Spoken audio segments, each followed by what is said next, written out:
Bonjour à toutes et à tous, c'est Philippe Guillouard de Trek Eco Survie et Aventure. La plante dont nous allons parler aujourd'hui est une des plantes qui, en France en tout cas, a eu une popularité énorme et a été utilisée énormément depuis très longtemps. Nous l'utilisons encore aujourd'hui abondamment parce que c'est une plante qui, rien que sur le plan médicinal, possède de nombreuses propriétés. Cette plante représente aussi un certain avantage pour ceux qui font du trek ou de la survie. Pourquoi? Parce que cette plante a pour avantage de pouvoir être consommée, que ce soit les racines, les feuilles ou les tiges. Nous allons essayer de faire le point ensemble de tout ce qu'il est possible de faire avec cette plante de manière simple et de manière surtout pratique et efficace.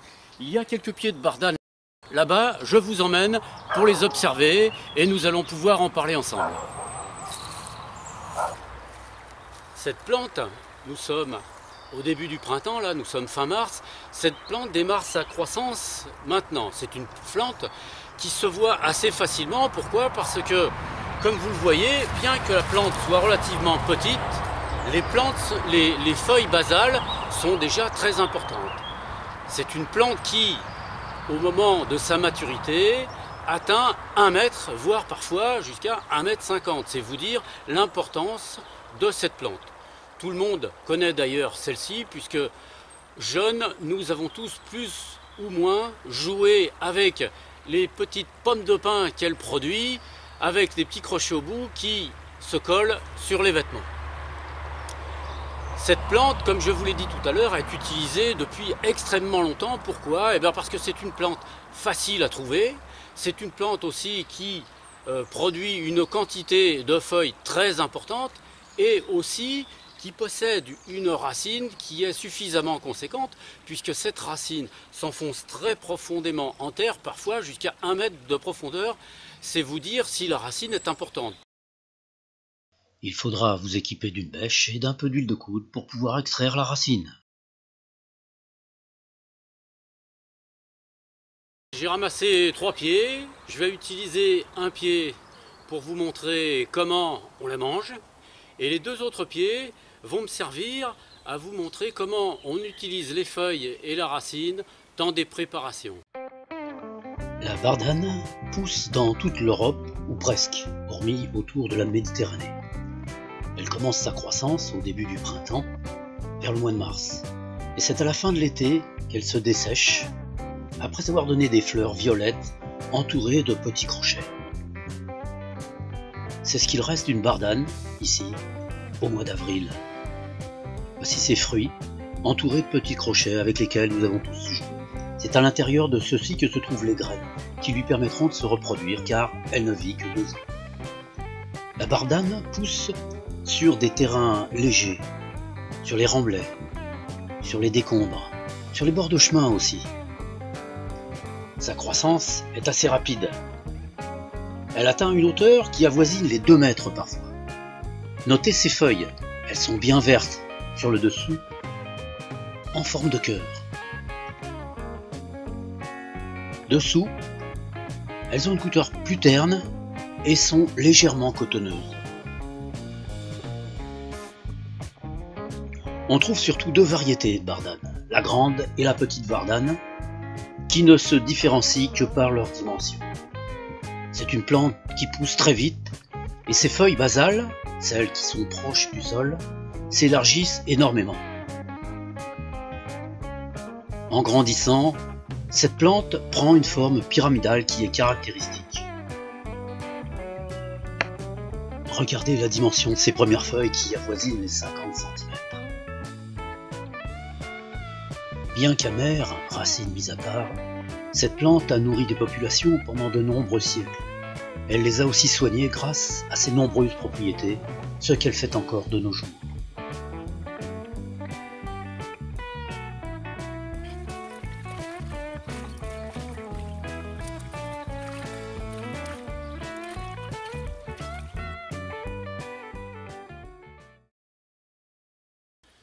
Voici ce que nous allons donc faire avec cette plante. Je vais d'abord préparer la racine et les feuilles pour pouvoir les consommer. Donc nous allons voir ensemble comment ça se prépare et comment ça se mange et est-ce que c'est bon en même temps. Et deuxièmement, nous allons préparer deux mixtures spéciales à toute fin de soigner des petits bobos. Alors, ça sera d'abord une décoction à partir des racines de la bardane. Cette décoction est une des préparations les plus utilisées qu'il y ait pu avoir. Pourquoi? Parce qu'elle a de nombreuses propriétés, propriétés que je vous indiquerai un petit peu plus tard.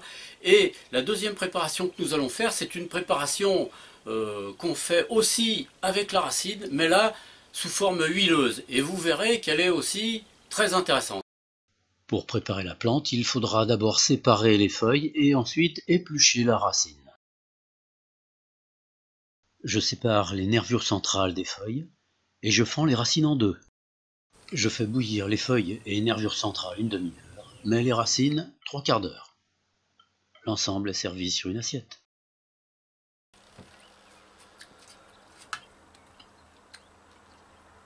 Au niveau de la consistance, ça reste toujours un petit peu fibreux, évidemment. Il faut bien les cuire. Peut-être qu'elles auraient amélioré, elles auraient apprécié de cuire 15 minutes de plus. Par contre, et ça c'est intéressant, elles sont beaucoup moins amères que celles que j'avais ramassées l'année dernière, au début de l'été. Il faut bien les mastiquer quand même. Hein.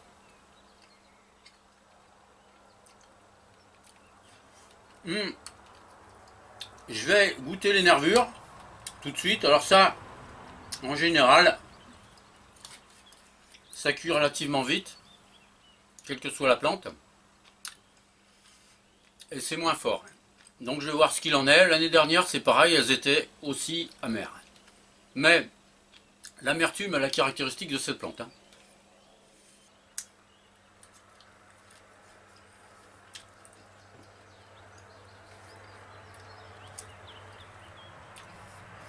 Alors c'est pareil, c'est beaucoup moins amer que celle que j'ai consommée l'année dernière, à l'été. Donc, c'est un point intéressant. C'est une plante dont la consommation sera plus intéressante au début du printemps, évidemment. Hein. C'est tendre.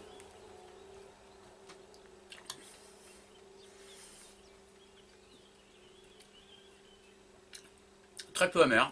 Je suis même étonné. On va goûter aux racines. Je les ai fendues, mais par contre je vais manger que la partie extérieure, donc. Et je verrai si je peux manger l'intérieur. Alors l'année dernière, la racine n'était pas amère du tout.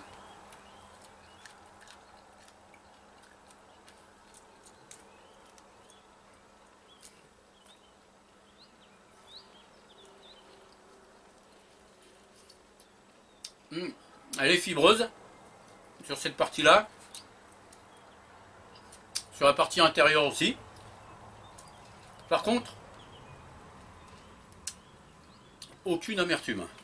Bon, j'ai peut-être pas pris le meilleur morceau là. C'est pareil. J'aurais dû la cuire un petit peu plus longtemps. Par contre, de goût, c'est excellent. La racine est décrite la plupart du temps dans tous les ouvrages de botanique comme étant ce qui est le meilleur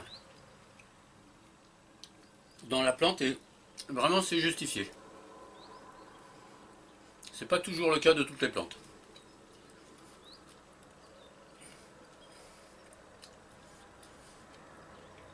on sent que c'est nourrissant. C'est légèrement farineux. Je vais essayer le cœur de la racine, côté bout, puisque c'est la partie la plus jeune. Ah oui, on sent la différence. Après avoir vu comment manger cette plante, passons à la préparation de deux usages traditionnels de cette plante. Première préparation. Versez un demi-litre d'eau dans une casserole et faites bouillir 25 g de racines coupées pendant 10 minutes.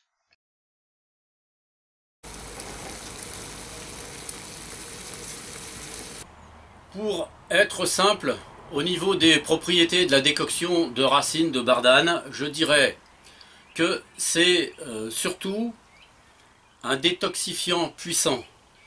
Une plante qui a la propriété de nettoyer le corps en profondeur. De ce fait, il peut y avoir des réactions au niveau de la peau, des réactions sous forme de boutons, qui ne durent pas très longtemps, évidemment.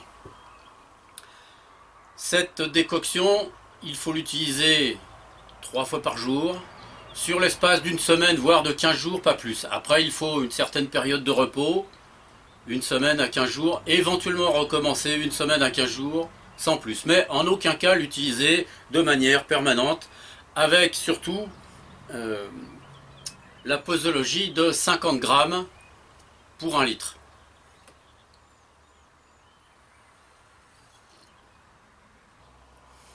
D'après Pierre Liotagui, ethnobotaniste très connu, émérite, j'aime beaucoup ce botaniste d'ailleurs, on utilise, et beaucoup de personnes ont utilisé la décoction des racines de bardane comme antipoison. Elle a une propriété antiseptique qui est très puissante, qui apparemment aurait pour conséquence d'oxyder le venin des guêpes, des abeilles, mais aussi des serpents, comme la vipère, évidemment.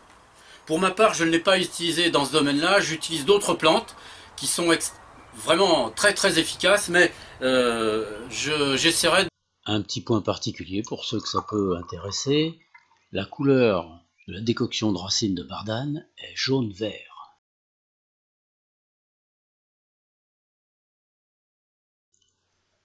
Deuxième préparation. Verser 1/4 de litre d'huile dans une casserole et faire bouillir 50 g de racines coupées pendant 1 heure à feu très doux.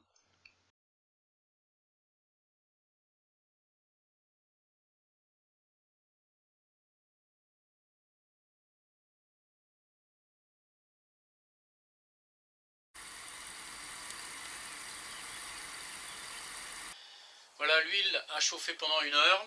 Alors attention à chauffer à feu très doux. Voilà, je l'ai récupéré, je l'ai filtré. Comment se sert-on de cette huile? Cette huile de bardane est utilisée sur toutes les affections cutanées qu'on pourrait avoir, que ce soit du psoriasis, de l'acné, de l'eczéma, etc., etc. Elle est utilisée depuis très longtemps. Elle est très facile d'application. Il suffit tout simplement de masser les parties concernées ou simplement d'en poser sur les boutons qu'on aimerait bien voir se dissiper. Et bien voilà, je vous ai à peu près tout dit sur la bardane. On utilise aussi les feuilles qu'on fait bouillir parfois et qu'on pose en compresse sur les chocs ou les coups qu'on pourrait avoir. Certains l'ont utilisé avec beaucoup d'efficacité, vous pourrez toujours l'essayer. La décoction de feuilles peut être utilisée aussi en même temps que la décoction de racines. À vous peut-être de faire des tests et de faire des recherches en même temps sur des ouvrages reconnus de botanistes en ce qui concerne tous les usages de cette plante. Voilà, je vous ai à peu près tout dit. J'espère que cette vidéo vous aura intéressé, qu'elle vous aura plu. Et pour ce qui me concerne, je vous dis à bientôt dans une prochaine vidéo. Au revoir.